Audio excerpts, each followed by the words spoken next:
Hey there, spooky friends, and welcome to another episode of the Scaryish podcast. Woo! That's me being courteous to a roommate who's sleeping next to the room we're in. I'm Robin Grace. This is Adam Diaz. Hello. And we're here today with another couple topics. It's a little bit different than our usual topics. We're actually going to do a Valentine's Day episode today. Yeah, interestingly enough, we're doing Valentine's Day a week early because by the time Valentine's Day comes, the new episode will be out. You know what I mean? Yeah. Am I saying that right? On the 15th is when our next episode goes live, so this is Valentine's Day week for us, so kind of excited to cover it. I'm going to be covering something that's not too on the horrific side, but definitely has some scary things about it. I'm covering Cupid. Robin, what are you going to be covering this week? I'm going to be covering the Valentine's Day Massacre. Yeah, which is really more up our alley of stuff to do. Yeah. But either way, I'm kind of excited to tell you about mine. I'm excited to hear Robin's. So before we dive right in, though, we do want to give some shout-outs to some wonderful patrons. Thank you so much to Ethan, Catherine, and Jessica for being such incredible supportive patrons. We really are so thankful for you folks. All of you patrons. You guys are amazing. Absolutely. So one more time, thank you. We sincerely appreciate it from the bottom of our heart that you choose to support us. And we're going to go ahead and move into the topics because that's what you came here to hear. So this week, I wanted to do something that was related to Valentine's Day or Valentine's Day adjacent in some way. Robin's taking the laid back sort of stuff by covering something like easy breezy, like a massacre. So I had to try and find something else. When I started thinking of this particular topic, I kind of realized it's been a minute since we've covered some sort of mythology, which I really love. I feel like we've kind of gotten away from covering stuff like that because it's not too like terrifying. It's just really deeply rooted in history, but I still find it extremely interesting. So after thinking on it for a minute, it occurred to me that it might be fun to cover a baby god with wings and a bow and arrow. Like seriously, who gives a baby a bow and arrow? That's right, y'all. I'm covering Cupid, and I'm really excited to do it. So here's how I'm going to do this topic. I'm going to cover the Legend of Cupid, so like the mythological background first. Then I'm going to cover some of the stories about Cupid that I find interesting from that mythology. There is a lot, but there's like some major central ones to Cupid himself. All right. And then to bring this whole thing home, I'm going to tell you some instances of like love at first sight, or instances where this particular god may or may not have had his handiwork revealed to the world. Did you just pick a couple of your favorite couples? Yeah, I did. Okay. Because it's fun. But all right, so to start, the name Cupid translates loosely to passionate desire. Cupid is the god of desire, erotic love, attraction, and affection. And erotic love... What's that? Hot? Yeah, it's a very specific kind of love. So something to keep in mind as we sort of get into this. It's really like his arrow is tipped with a bunch of Viagra or lady boner medicine. So when you're hit, it gives you what one of my old acquaintances' mothers used to describe as the hot pants. True story. That's what she called it. The hot pants. Okay. So Cupid is the son of Venus. Cupid specifically. I'm going to move around in this mythology thing, but we're going to start out with Cupid. And Venus is the goddess of love and a bunch of other things, but mainly love. Which it makes sense that her offspring would be somehow associated with love as well. Now Cupid's father is listed as being one of multiple folks, the two most popular being thought of as either Mercury, the messenger of the gods, or Mars, the god of war. God of war, you don't say. Yeah. Mars really makes sense to me because Venus is the goddess of love. Mars being the goddess of war, you figure if they had a son, it would naturally be the god of like aggressive love.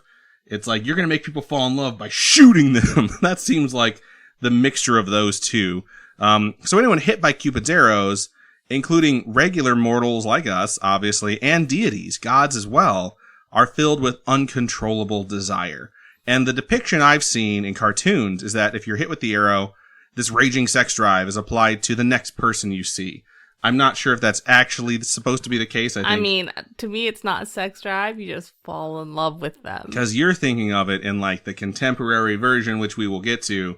But as far as Cupid goes, when Cupid was basically around, it was different. Okay. And we're going to sort of get into the differences in it. And I think what really happens here is when Cupid shoots you, he gets to choose who you fall in love with. And he has like sort of this design plan because after all, he is a god. So the depiction that I think all of us are familiar with is like the chubby cherub who has like heart-tipped arrows that he shoots at you to make you fall in love. And that's just sort of what we know him as. And it's kind of weird to think that like the entire Roman pantheon of gods has come and gone. We still remember them kind of, but Cupid didn't really get lost in the shuffle. He was carried over into new pantheons and into present day. Did you use the word shuffle? Because Cupid shuffle? I didn't, but that's funny. So it kind of makes sense because Cupid, the name Cupid, is already something that's been carried over from a previous iteration. Because Cupid is technically Eros from the Greek pantheon, which came before the Roman pantheon. And if we're talking about his parentage, Eros also has two origins. Real Mamma Mia shit going on with Cupid here. Like, no one knows who the parents are, who the dad is. So, in the Greek mythology, Eros is one of two things. Eros is either a primordial god, who is basically birthed from an egg because Kronos spit it out. Because Kronos can just create gods because he was the big dude. Or he has parents that were Ares and Aphrodite. If that's the case, Ares equates to Mars, because that's what kind of flowed into the Roman pantheon. Aphrodite equates to Venus, and so it kind of makes sense why that one would carry over. Also, there's an alternate telling where Hermes, the messenger of the gods in the Greek pantheon, winds up being his dad, which is why some folks think it's Mercury, because that's who he also equates to. Is it because he kind of flew around and told people all these things, so Cupid can kind of fly around and... Maybe. That might be it.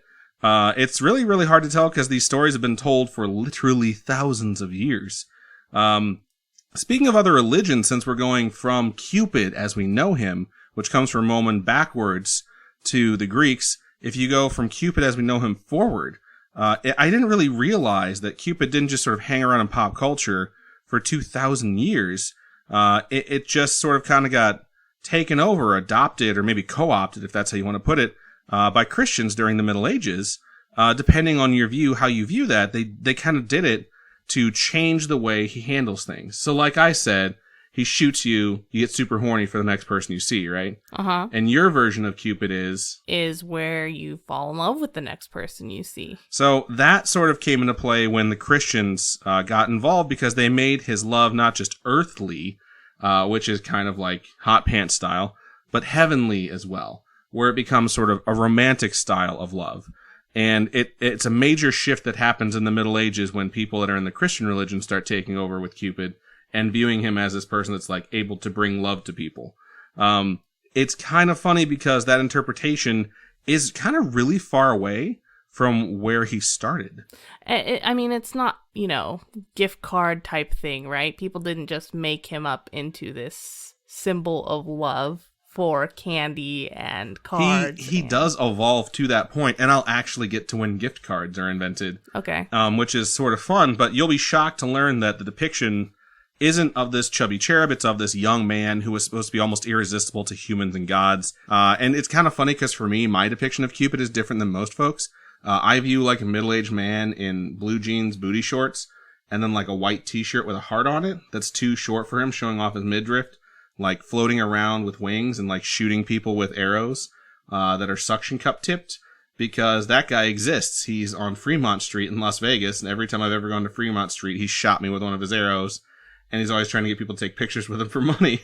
And like, that's who Cupid is to me nowadays. You've never seen this guy? No. So you've never been to Fremont Street? I've been to Fremont Street, but we went to a restaurant and then kind of just left. Oh man, every time, no matter how far I'm walking, it could be like the first restaurant I see, I always see the Cupid guy. So I'm kind of shocked about that. I always see the spray paint guy. I don't think, oh yeah, I've seen the spray paint guy too, so that makes sense.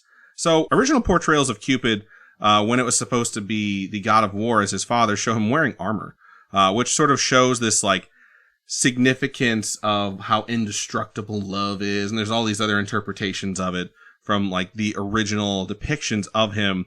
He wasn't always a nice guy. I think we always see him as a nice guy nowadays, but he was kind of a dick. He was actually known as the mischievous god of love. So he would do things that weren't sort of nice. The one thing that is to be said for him from the beginning, from the Greek origin of Eros, is that he was one of the original protectors of homosexual love. Cute. He thought this was just 100% legitimate, and he would strike down people who didn't, which there's multiple people in the Greek pantheon who believe that and who were like protectors of it. And I thought that was fascinating. That's why it's so annoying these days when people are like, oh, that's, whatever. Again, when people are against it, I'm like, it's been in history. You know? It's just like when people see the movie Troy and they talk to me about that, it's just like, you realize that wasn't his cousin in the book. That was his lover. Like, that man was his boyfriend. And people are like, what, really? It's like, you never read the book? Like, you don't understand Greek history? It's okay. I don't want to shatter your illusion. But yeah, Eros, Cupid, the god of love, protected homosexual love, which I think is fascinating. But Eros was also kind of a dick, which leads me to my first story. So he once got into an argument with Apollo, god of the sun. Apollo was essentially saying, Eros, come on. Just because you have the old boner bow doesn't make you a good archer. We have gods for war. We have gods for hunting. That's not what you do. And Apollo sort of like gestured around, and Ares and Artemis kind of like nodded and shrugged, but they looked away because they didn't want to get involved. Listening to you do this topic just makes me want to read Lore Olympus. I hate you so much. I hate Lore Olympus. I really don't. I just never read it. So Eros hears all this stuff from Apollo, and he gets pretty fucking steamed. He's not happy about it, but he doesn't start shit-talking back. He pulls out his bow, like lightning quick, and he grabs a golden arrow. And on that golden arrow, it says, bad motherfucker, and that is historically accurate. And he quickly shoots Apollo in the chest. And so Apollo just like rocks back, and he's like, what the fuck, dude? But he opens his eyes, and he sees Daphne, and Daphne was a nymph. And he immediately falls in love with her. And so he's like, well, I guess this has to happen now. And Daphne like kind of shrugs. She's like, I guess she's okay with it. And then she gets hit in the chest by an iron arrow. What? And that iron arrow has a symbol of a penis with a circle and a line through it, like the Ghostbusters thing. And it's known as the cock block arrow. That is also historically accurate. So when he hits her with this, I hate you. She immediately becomes stupidest story. I'm done. Yeah, go read Lore Olympus. This is way better. But when he hits her with that, she immediately has an aversion to Apollo that will never go away. She hates him. It's always going to be that way. And this is something Eros used to always do. He enjoyed making one person fall in love with the other and hitting that other person with a lead arrow so that they would never like them, just so he could see how it plays out. So because Apollo was talking shit to him, he just takes out 2 arrows, he nails his shot, he sort of like dusts his shoulders off, and he decides he's going to go along with his day.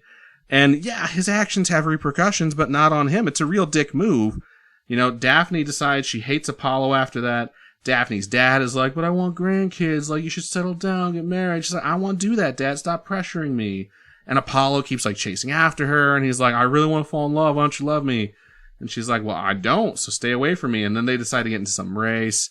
I'm really paraphrasing here. He's chasing her, but she's too fast. And then because Eros is a dick, he shows up. He's like, Apollo, like, I'll make you run faster so you can catch her. Because he wants to see him get constantly rejected until the end of time. Wow. So he starts catching up. And Daphne reaches out to her dad. And she's like, Dad, can you please help me? Don't remember the name of the dad. But he's like, yeah, sure, I'll help you. And he turns her into a fucking tree. Like his punishment. So Apollo catches up with her and realizes he can never be with her now. Because she's a tree. Because she's a tree. But in order to honor her, he decides to make her into a tree that will be, quote, evergreen. God, so that she'll be beautiful for all time. And that is 100% how that story actually ends. Wow. Is he doesn't get to be with her. So in the end, Eros wins, Apollo is heartbroken, and Daphne technically dies. And that's just sort of the shit that Eros used to do, because he was not always nice. Obviously, you can tell that a lot of the stuff that I say is sarcasm, but, you know, there's been so many retellings of these stories that I kind of like to put in my own spin and just sort of abbreviate them, because some of them are really, really long. I did a lot of reading for this topic. Our current iteration of Cupid is that of someone who wants you to find love, but that story actually shows that Eros had the ability to drive people away from each other, and he was so obsessed with doing that that a lot of the other gods didn't really like him. He really enjoyed torturing people through the loss of love as much as he enjoyed bringing them together. He would find people who were already in love with their soulmate that had true love. That is messed up. And he would hit them with a lead arrow just because he wanted to see what would happen to someone when they lost their soulmate. And he would take heartbroken people who were lonely, and he would hit them with a golden arrow so they had hope. And then he would hit the object of their desire with a lead arrow so that he could watch them never attain what they always wanted. What a piece of He was crap. an asshole, yeah. And his unreliability for his purpose. You know, like if you're a god in the Greek pantheon, you have a specific purpose, and he's not fulfilling it. His unreliability and the fact that he enjoyed doing this so much is the primary reason he is never brought into the inner circle of the 12 Olympian gods, the gods who live on Mount Olympus. So it's kind of interesting to see that he had this bad boy streak to him, and they're just like, sorry, dude, like you're not going to get in. You're not going to get into the top 12 because you're kind of an asshole. When the Romans took over the pantheon and gave everyone their new names, like Eros got the new name of Cupid, he was less of a dick in this new iteration, but not completely. Cupid was still the god of, quote, erotic love, and not romantic. And there's a reason I've mentioned that multiple times. It's because one of the things he enjoyed doing, Cupid, the actual Cupid, enjoyed doing... He liked to bang. He liked shooting people in committed relationships with his arrows so that they'd go have an affair. Oh. That's the erotic love that he sincerely enjoyed. Like, what an asshole, right? Also, it kind of seems like an excuse from the Roman times that we're just now sussing out. Like, some guy got caught, and it's just like... he has a very specific kink. Yeah, he does. Like, some guy gets caught in the past and is like, it's not what it looks like, I swear. Cupid shot me with an arrow. I have no free will. I had to. And then, you know, he probably got stabbed to death or something like that because it's Roman times, and that's just sort of the thing that happened. I don't know about that. I mean, I've watched I, Claudius before. That's a very long miniseries, and I'm pretty sure everyone gets stabbed at one point in that show. Okay. It's this old, like, PBS miniseries about, like, Roman emperors and stuff like that and all the crazy shit they went through. And it's told from Claudius, who is, like, one of the cousins, who winds up becoming a Roman emperor because everyone looked down on him and didn't think he was smart. If anyone else has seen that out there, let me know, because I don't know a lot of people besides who I went to school with that watched it, because we watched it in ancient medieval history. Anyways. What? You guys had ancient and medieval history? Yeah. You didn't? No. You had so many classes that I didn't have, but you didn't have ancient and medieval history, huh? No. That's shocking. You know what we did? I mean, I grew up in Hawaii. At the end of the semester, you know what we did? What? We went to medieval times. Oh, that was my senior trip. We didn't go to Disneyland, you know, because we're in the middle of Texas. We went to medieval times. You just said you were in Hawaii and Texas back to back. It's very difficult to nail down your origin story. You're just like Cupid, I swear to God. All right, so there's more to this story, too. So Cupid is kind of a dick, and he likes to drive people apart as much as he likes to drive people together. Same thing with Eros. But he sort of has a redemption story. So let me tell you about the story of Cupid and Psyche. Her name is spelled Psyche. I don't know if that's how it's pronounced. Psyche. Correct. It could be Psyche, but I don't want to say that the entire episode. I think it's Psyche. I'm pretty sure it's Psyche. So this is the main story about Cupid, and it can be really long. The original writing was in like 200 AD. It was very long. So I'm going to do some abbreviating again. If I leave out your favorite part, hey, I understand. I just watched season 1 of Wheel of Time, and that broke my heart too. So it is what it is. But let's just get down to this, all right? So when it comes to Cupid and Psyche, here's the story. You're going to start singing the Brady Bunch song? No. There was this king who had 3 beautiful daughters, all right? But one was smoking hot, and her name was Psyche. And people thought she was so smoking hot, it was so unanimous, they started worshiping her instead of the goddess of love, Venus. Venus was Cupid's mom. And when this happened, she got really, really pissed off. She told Cupid, son, go down to Earth and shoot that stupid girl with a love arrow, but make her fall in love with a monster. Like, that was her sort of vengeance here. And that is how Beauty and the Beast was written. Maybe it's a twist on this story. There's a lot of stuff in this story where I was like, this sounds like a lot of the stories I've heard. Really? Yeah, and it's from 200 AD, so I wouldn't be shocked if this isn't the source where a lot of people pulled from. But okay, so he goes down to Earth, not really thinking much of it. You know, he's Cupid. He's a dickhead. So he finds Psyche, he lines up his shot, and right when he's getting ready to shoot her, she turns around, and he sees her face for the first time. And Cupid is like, God damn! And he's so taken with how smoking hot she is, he misfires his arrow, and it falls and hits him in the foot. And because of this, he falls in love with Psyche. And that's where the phrase quick on the trigger comes from when it comes to premature ejac. No, it's not. Obviously not. So in the meantime... Oh my god. So many of these... Oh. In the meantime, no one comes to ask Psyche to marry her. And her parents, like all intrusive parents, decide something must be wrong. Her beauty basically intimidates anyone from coming to getting to know her. And because of that, she's very lonely. And it's a very sad story. So they take her to a fortune teller, and they basically say, like, what's wrong with our daughter? And the fortune teller says, it looks like she's destined to marry a monster, because she's a really good fucking fortune teller. So they decide they're going to take her to the top of a mountain for the monster to come find her. Side note, really shitty parents. Yeah. Instead of being taken by a monster, she gets carried by the wind to some mysterious palace where she is, it's unclear, kind of married? Kind of betrothed, not exactly sure, to some mysterious man who visits her every night, who is very nice to her, and these invisible servants who wait on her, which definitely sounds like Beauty and the Beast, right?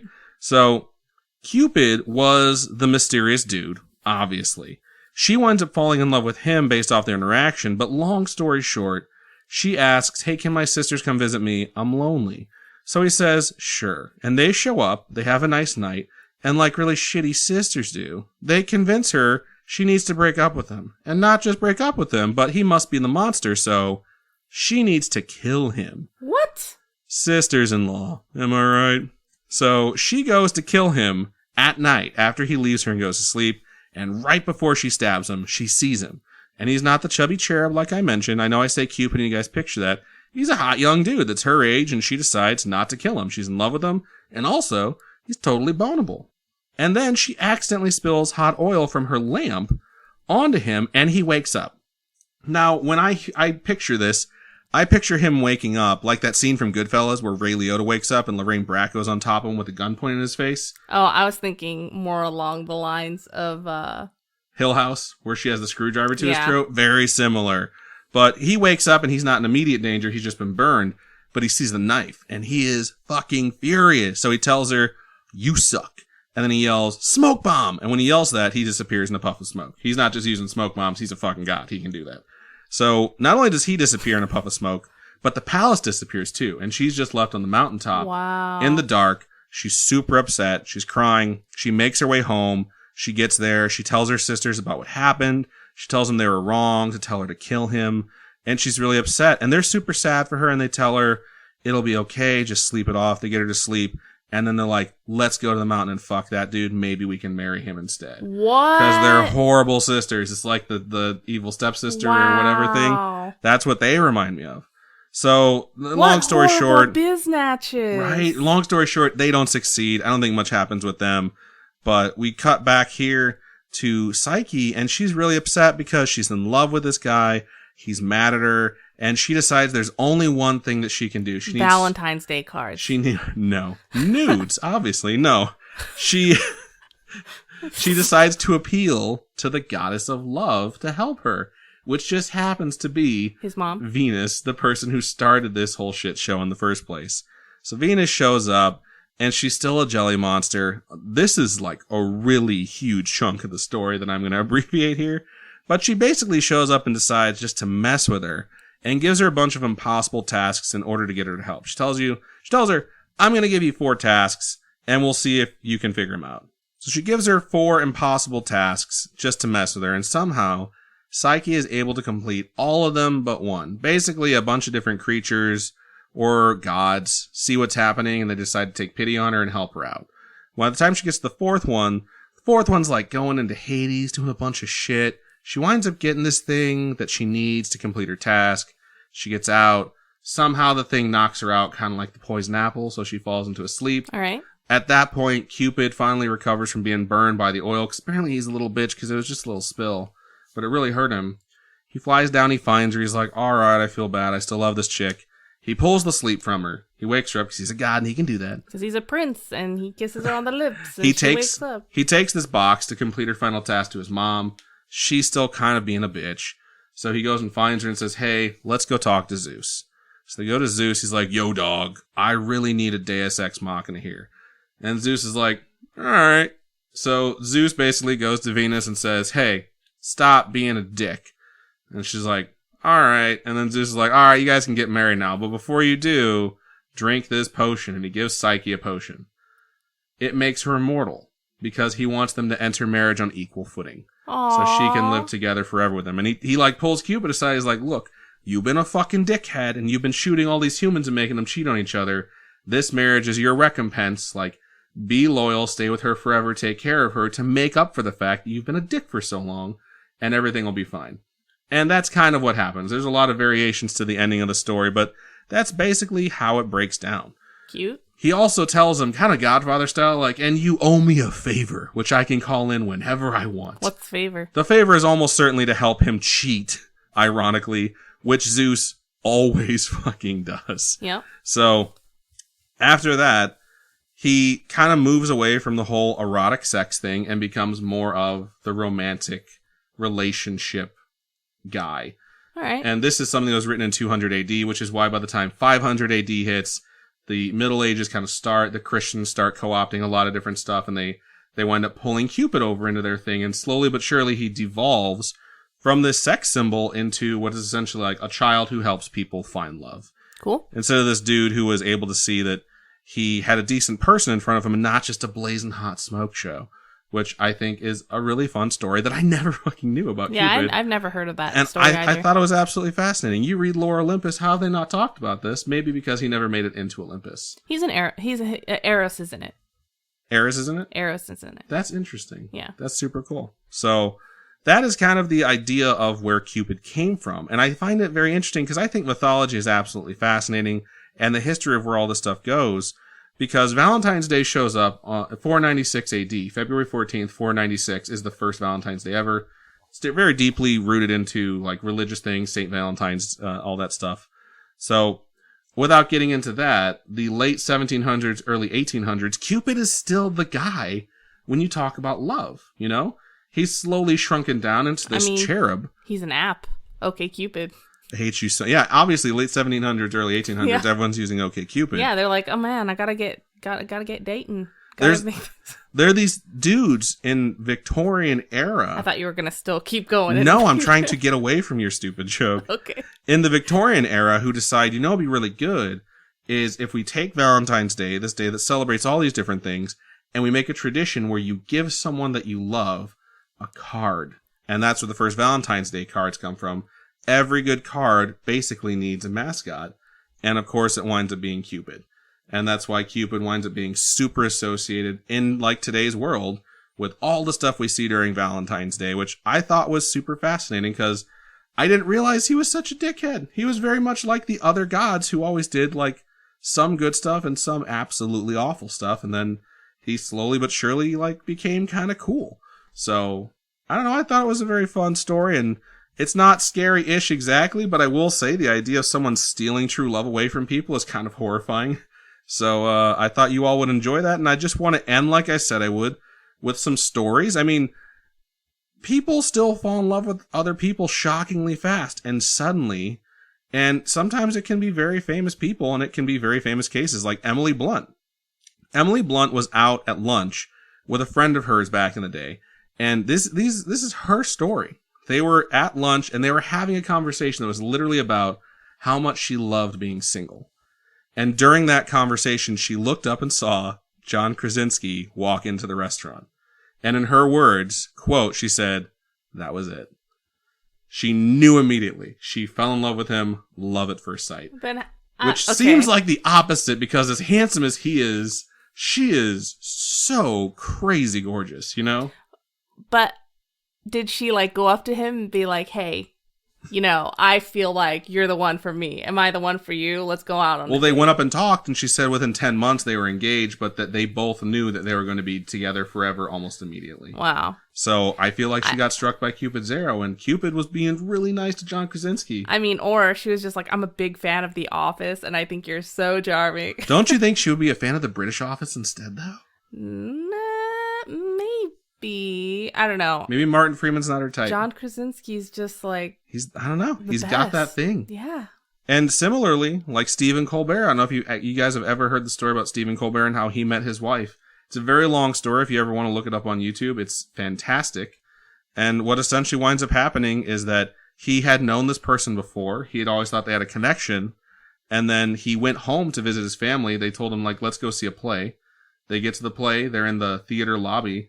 And he sees her from across the lobby. And he said as soon as he saw her, it was like a lightning bolt hit him. And he said to himself, and this is a quote from him, her, that's your wife. You're going to marry her. Aww. And then, like, it was this moment where he was trying to figure out how to cross the lobby and talk to her. Like, how he could pull that off. And what he kept telling himself is, if you don't do this, you will regret it for the rest of your life. So how did he do it? He's walked across and talked to her, and they struck up a conversation, and that was that. Wow. And they've been together since then. His story is so awesome, because it's about, like, being down in your life and not knowing what you're doing. He was in, like, a long-term relationship, but he knew there was something missing, so he flew home because he was going to decide whether or not to break up with the girl or whether or not they were going to get married. And he was talking to his mom about it, and she was like, well, don't you think you would know? Like, they always say, like, if you know, you know. Yeah, if you don't know now, you know. And I hate you. And he said, well, I'm not sure. And his mom said, well, then it sounds like you know. And that was that. He knew she was 100% right. He believed in love. He believed in this sort of thing. And then while he was still there, he saw her, and it was like he knew why everything had happened, leading him to that one moment to put him where he was so that he could meet his wife. That's romantic. I think it's super romantic. I think stuff like that does happen.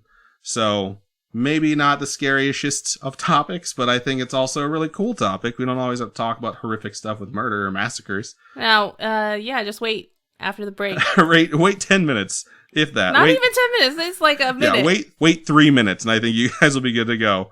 But, I mean, when you think about this topic, and when you think about, like, cryptids and mythology and gods and goddesses and all of that, it's like you're almost certainly positive Cupid doesn't exist in any way, shape, or form, you know?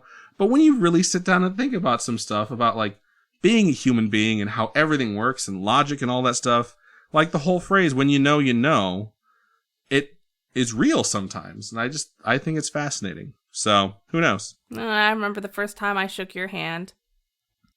I did not know.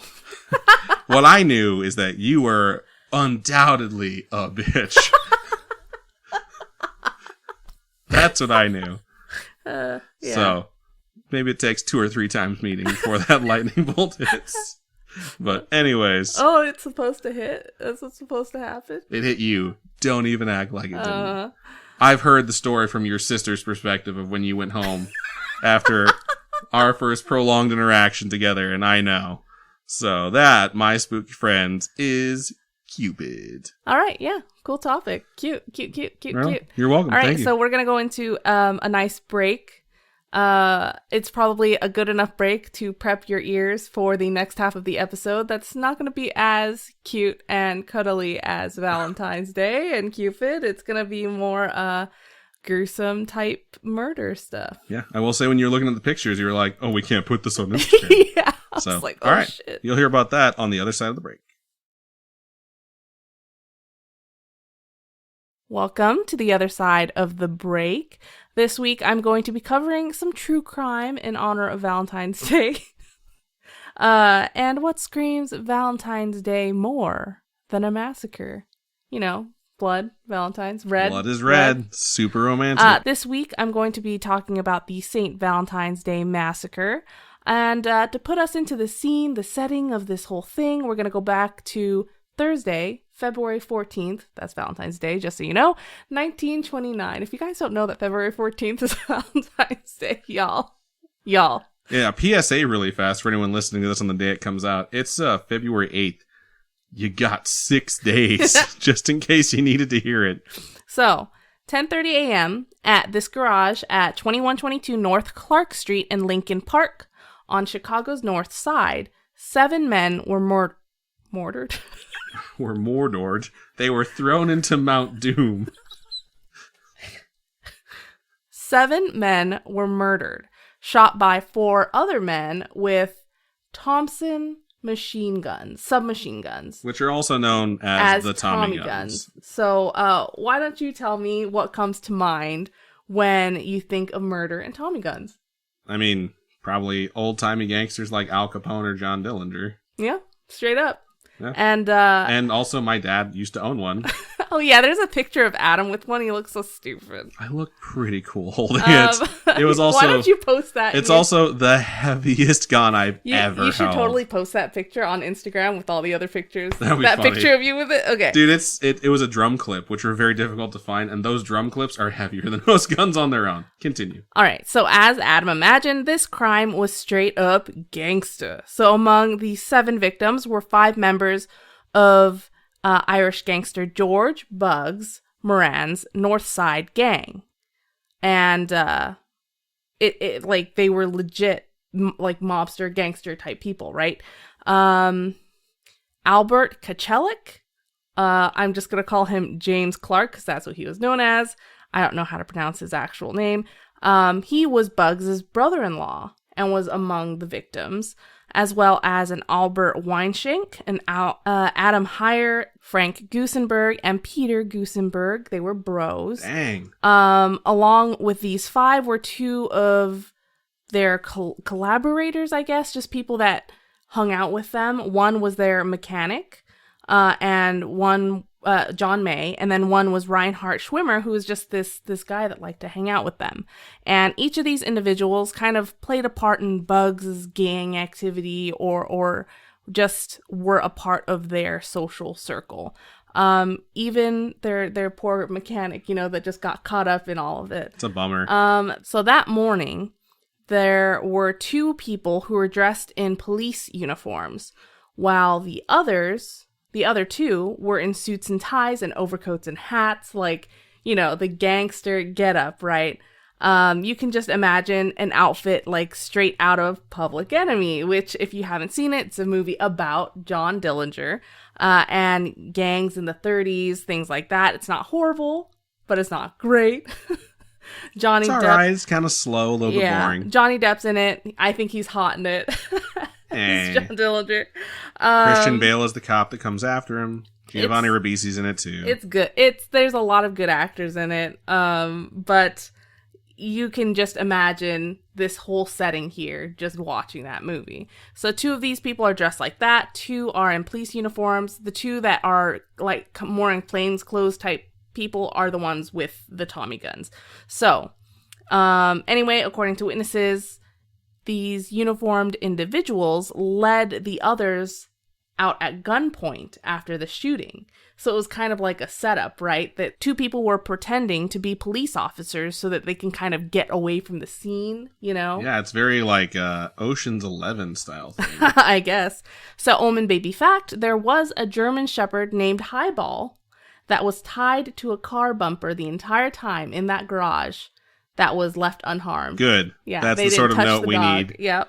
Highball is such a cute name for a gangster's dog. A gangster's dog. So a bunch of stuff happened, which I'll get into a little later about like step by step, what happened in this crime. But when Chicago police arrived on the scene of the crime, Frank Gusenberg, one of the brothers, was still alive, and he was able to make it to the hospital to get somewhat stabilized, not completely. But police were able to at least ask him who shot him. And though he had been shot between 14 to 22 times. Oh my God. He replied to the police with, "No one shot me." Wow. He wouldn't tell anybody anything. I ain't telling you nothing. He died in the hospital 3 hours later. So he died, like, keeping his mouth shut. I don't know if that's, like, the whole point, Where I bet you they operated on him and they, like, repaired the holes. So it shows you that people that don't snitch also get stitches. Wow. So Moran, the guy who was supposed to get shot the whole time, he is the sole survivor of the North Side gunmen, like this other gang person. And so the original leader of that gang, Dean O'Banion, he was murdered, and the 2 other gunmen in that crew were murdered in the aftermath of his, the assassination of their leader, right? Gotcha. So because of that, Moran became the boss. He became the leader. I mean, by default, right? Because he was the only one that made it out alive. And reading all of this and hearing about all this stuff makes me want to finish watching Peaky Blinders. Wow. Because I hear it's a really good show. The first season, we watched the entire first season. We were absolutely riveted.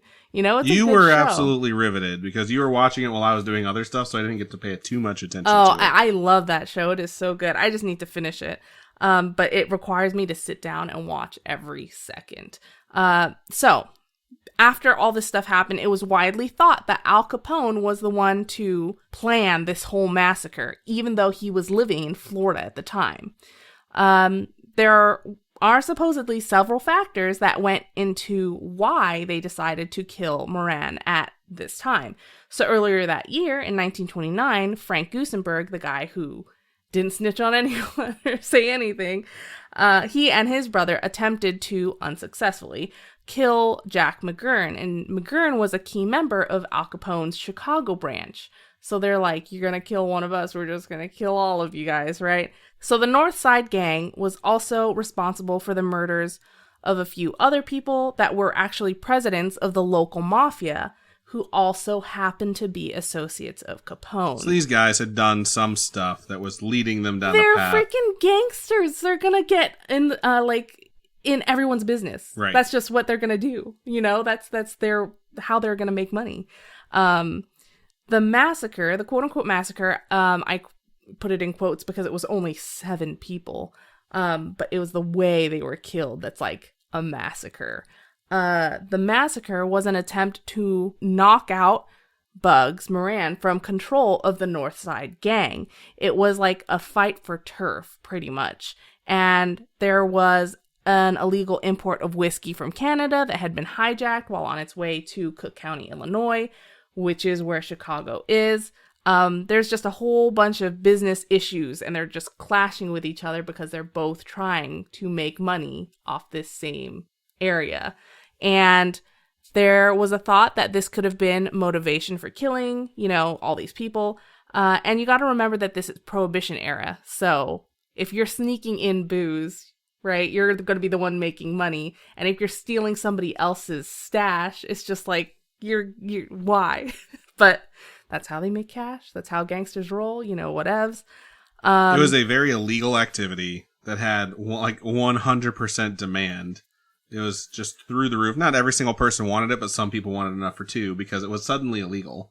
So it just gives rise to the underground market. And next thing you know, like anyone who's willing to break the law, which are like professional criminals, are also willing to kill their competitors. And yep. Shit just goes crazy. Apparently, there had been some turf wars concerning bootlegging in Chicago between the two factions. And Moran was also kind of encroaching on all of Capone's stuff. And I don't know if it's because he lived in Florida, so it's like, I'm not scared of you, I'll do what I want, you're not even here type thing, or what. But he was encroaching in on his dog track. He even took over several saloons that had been run by Capone. And he pretty much insisted that that was his territory. So he's going to take back his territory. So a plan was put into place to take out the competition. And Moran was that competition. It's thought that the Northsiders were lured to this garage by the Purple Gang, which is a gang associated with Capone. It's a whole bunch of stuff that I hadn't known before about it. Like, I've watched Drunk History and learned about Capone and all that stuff, but I'd never heard of this before. So it's absolutely fascinating for me. But the Gusenbergs, those brothers, were supposed to drive 2 empty trucks that day to that garage to pick up the supposed bait Canadian whiskey. Like, there was supposed to be Canadian whiskey there for them to pick up, but it was a trap. Everyone there that day for the pickup was dressed in their best, something that was apparently customary for Northsiders at the time. Again, it just reminds me of Peaky Blinders and how they're dressed, right? Moran at the time was not there. He was running late. So his guys were there. He wasn't there. They actually, Moran arrived just in time to see a police car pulling up to the building. So he backtracked with one of the other guys, I think, and hid at a nearby coffee shop. And they ran into another Gusenberg, Henry Gusenberg, as well. And was like, yo, there's this police car up there. So all 3 of them kind of hid back. They went back, hid from all this stuff.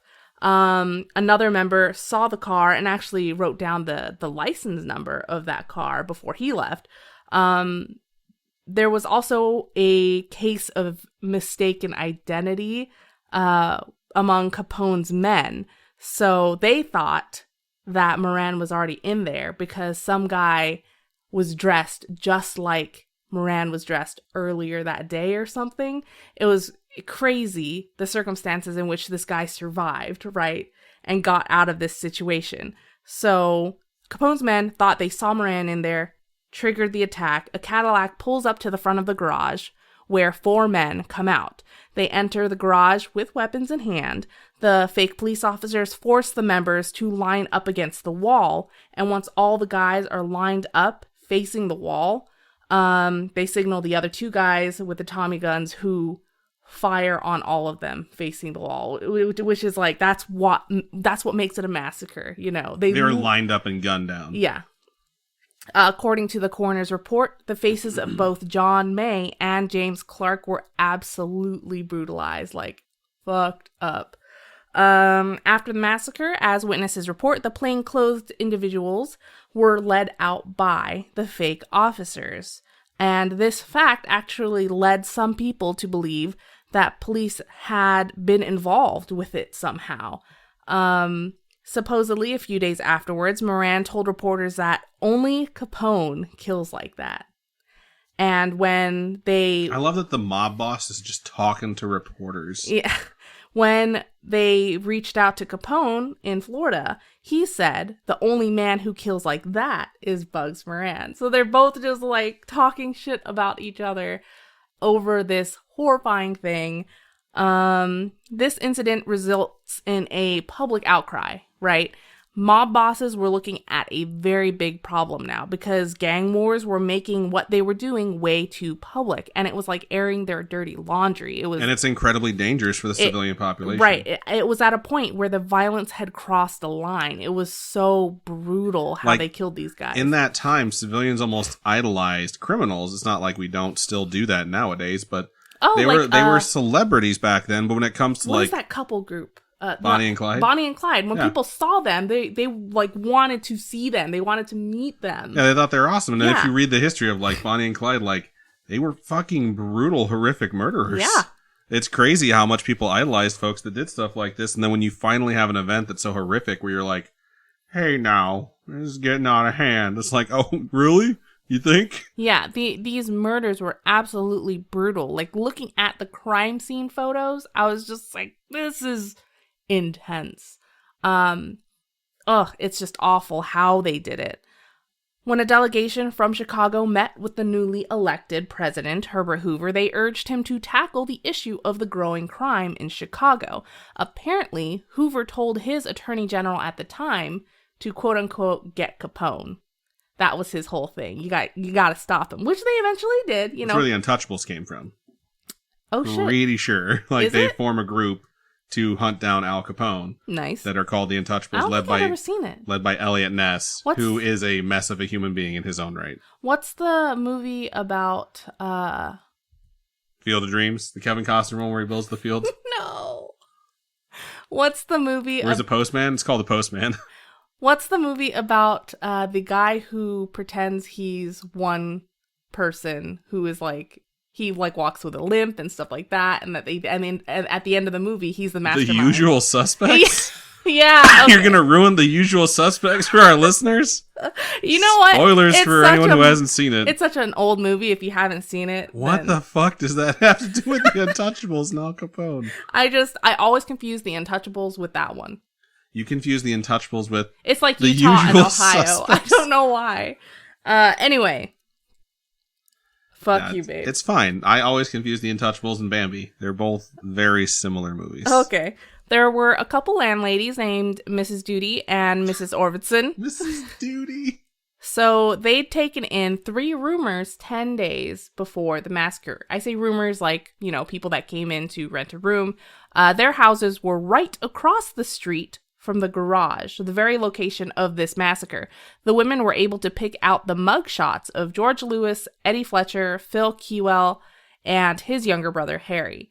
That being said, when these women were questioned later on, they kind of wavered in their resolve on whether or not that's who they actually saw. After questioning, Harry, Keywell, Fletcher, and Lewis were all cleared, but despite having been cleared, the Keywells kind of remained associated with the incident for years afterwards. On February 22nd, a little over a week later, police were called to a garage fire on Wood Street where they found the burned remains of a 1927 Cadillac sedan. It had been thoroughly damaged, burned, and this kind of led police to think that this was the car that was used by the killers. The engine number was traced to a car dealer on Michigan Avenue, which I know where it is because we actually went there. And this then led investigators to a James Morton in LA. The garage that had been burned was being rented by a man named Frank Rogers. He reported his address to be 1859 West North Avenue. This address was that of the Circus Cafe. That cafe was operated by Claude Maddox, who was a gangster who also had ties with Capone's gang. Jeez Louise. Right? It was it's just like the Blues Brothers where he lists his address as Wrigley Field. What? Yeah, because you could pull off that shit back in the day, apparently. Oh my god. Yeah, so this is like a whole line of... Imagine being a detective back then, you know? You're like, well, fuck, this is a lot of stuff to go It's a down. lot of running around, but I'm pretty sure the Coca-Cola still had cocaine in it, so what? That helped. What was the year when they took cocaine out of Coke? I don't know. You know what? I take it back. I just had a random epiphany of knowledge, and pretty sure it stopped around like 1903, 1904. Oh yeah, you got a little Google machine up there? Yeah, I'm connected to the internet via the Wi-Fi in my brain. All right. So further investigation also brought forward more information, more witness accounts. A truck driver named Elmer Lewis had turned a corner a block away at that time when he sideswiped a police car. He said that the officers stopped, but then waved him on. That should never happen. You don't sideswipe a police car and have them just tell you to keep going. So the one that waved him on was actually missing a front tooth. Others witnessed this accident, this sideswiping, and corroborated the fact that there was a guy who looked just like that waved him on. Police were confident that this was the description of a man named Fred Burke, who, you guessed it, was also a gangster. I don't know if you guessed it. Was he associated with Capone? Apparently, Burke and a close companion were known to wear police uniforms when performing robberies. Burke was already a fugitive for robbery and murder in Ohio. Eventually, police announced that they believed John Scalise, Albert Anselmi, and Jack McGurn, Frank Rio, all of these guys, Capone associates. They're all suspects. This is what police announced. They eventually charge Scalise and McGurn for this crime. They dropped the charges against McGurn due to lack of evidence. But in May of 1929, so I think that's a year... No, that's just a couple months later. Yeah. That's just a couple months later. Capone murders both Scalise and Anselmi because they had planned to kill Capone. Apparently, Scalise was going around after the massacre saying things like, quote unquote, "I am the most powerful man in Chicago." They are found dead in Hammond, Indiana, in like a quiet back road. They just get murdered and left there. Yep, I'm very familiar with Hammond. I was talking about it earlier today. Oh, were you? Yeah, my uncle still lives there. Oh. So in December of 1929, that same year, Michigan Sheriff's Department raids the bungalow of Frederick Dane, the registered owner of a vehicle driven by Fred Burke. He had been drinking that night and had rear-ended another car and driven off. He is pursued and forced off the road by police. Charles Skelly, a patrolman, takes chase after him, but gets shot and killed. Jesus. That same car was found wrecked and abandoned outside of St. Joseph, Michigan. And if you folks don't know, Michigan and Illinois, Indiana, they're all pretty close together, right? Very close. So, like, I grew up in Northwest Indiana, and where I grew up, Valparaiso, to get to Illinois was like a 45-minute drive to the left, and then to, like, kind of the right was like 45 minutes to an hour, and then you were in Michigan. So that's the tri-state area for where I grew up. This is kind of what let police be able to perform this raid. Once they were inside this house, they find $320,000 worth of bonds that had recently been stolen from a Wisconsin bank. They also find 2 Tommy guns, as well as other firearms and thousands of rounds of ammo. Chicago police are notified, and the Tommy guns are sent over for this new science that they are coming out with, ballistic identification. So they send it to these police officers to try and figure out if this gun was used in that massacre. For those who don't know what that is, like each time you fire a gun, every gun leaves a specific print on the bullet, so you can match it very similar to like a thumbprint. They still use that today. It's just more advanced techniques. One of them was determined to have been used in the massacre, so one of the Tommy guns was used there. It was also thought to have been used in the murder of Frankie Yale, a mobster from New York a year and a half earlier.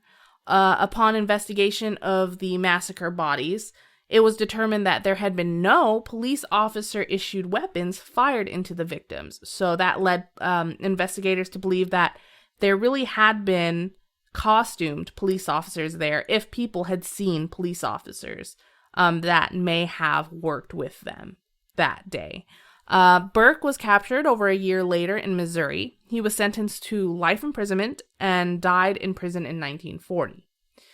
On January 8th, 1935, the FBI went looking for some completely separate gangsters. They were raiding a Chicago apartment building and arrested Doc Barker, Byron Bolton, and 2 women, which I don't know why they don't get names. That's messed up. Sexist. But Bolton claimed to have had taken part in the Valentine's Day massacre with Fred Burke and several others. So this guy admits to it. The FBI keeps this info confidential until a Chicago paper leaks it. So Chicago paper leaks this information. According to Bolton, they had plotted the murder in October or November of 1928. The murder of Moran, the plan for that. He even divulged the identities to all the people that were involved with it. I think it's funny that one of the victims wouldn't even talk to the cops, but this fucking guy is just spilling all the beans. All the information, including the involvement of the Circus Cafe, was corroborated. That is, everything except for the existence of the uniformed officers. He claims that only 2 plainclothes individuals exited the Cadillac and entered the garage. He doesn't say that any police were, or people dressed like police were involved. He also claims to have been the one to mistake one of the men inside as Moran at that time, because he was the lookout or whatever. A man named George Bridget claims to have seen the uniformed officers enter through the back. So it's like all these different people are coming in with stories like, I saw this. But the FBI is kind of like, okay, I wonder how much bullshit they're tossing out because they're afraid they're going to get in trouble and they're looking to cut a deal. Maybe. Capone's men were not expecting 7 people. They thought that they'd have a couple people in there, and would be able to take care of them really easily. So when they found the 7 people in that garage that day, they were caught completely by surprise and decided they were going to kill them quickly. And that actually pissed Capone off because they caused a lot of police pressure on their business, their whole entire business model. It's like, we want police to not pay attention to us, and you guys fucked it up. And they didn't even kill Moran. They didn't even get to do what the entire purpose of the mission was not accomplished. So in a memoir by Georgette Winkler, she corroborated all of Bolton's claims and revealed that her husband and his friends were a group that was put together by Capone specifically for high-risk jobs. So there were a whole bunch of other people that backed Bolton's statements, and despite all this supporting evidence from people like Georgette Winkler, no action was taken by the FBI. All men named by Bolton, they were all dead by 1935. There really was no reason for the FBI to even look into it. They were just trying to piece together whatever they needed to capture Al Capone. Right. Only a couple survived past 1935, but most of the people were already dead. It's not known exactly who it was that committed the Valentine's Day massacre. No one knows for sure who actually did it, except for the people that know for sure who Right. actually did it. A lot of maybes, no definitives. You could say that this is still an unsolved case. What's known is that this massacre was the end of any significant opposition to Capone. Yeah, so he became, the leader in control in Chicago, but we all know how Capone ended, right? Do you know what the charges they actually brought him in on? The charges that Tax actually brought him evasion? down? It was tax evasion, Yeah, yeah. he got caught for tax evasion. He was in jail for 11 years. He had neurosyphilis, so he went kind of cray-cray while he was in jail. He served time in Alcatraz. Right. But we've he had covered bougiest, Capone. yeah, he had the bougiest cell. He was fancy-ass dude. He went crazy. We all know how that went. But yeah, they never figured out who killed these 7 people so brutally like that. It's crazy. They probably never will, ever. Yeah, I've heard of the Valentine's Day Massacre having grown up in this area, so it was something that I was vaguely familiar with. I knew that it's called a massacre even though not a giant number of people died. Because of how they got killed. Because of how they got killed and how brutal it was. So it was kind of fascinating to walk back down that lane and pull us back over into the Scaryish side of things after I covered Cupid. So good stuff, Robin. Yeah, stupid Cupid. Wow. You're a real mean guy. Before we have any more Cupid quotes from Robin, let's just go ahead and get us out of here. So thank you to everyone who listened to this episode 217 of the Scaryish Podcast. We sincerely appreciate you.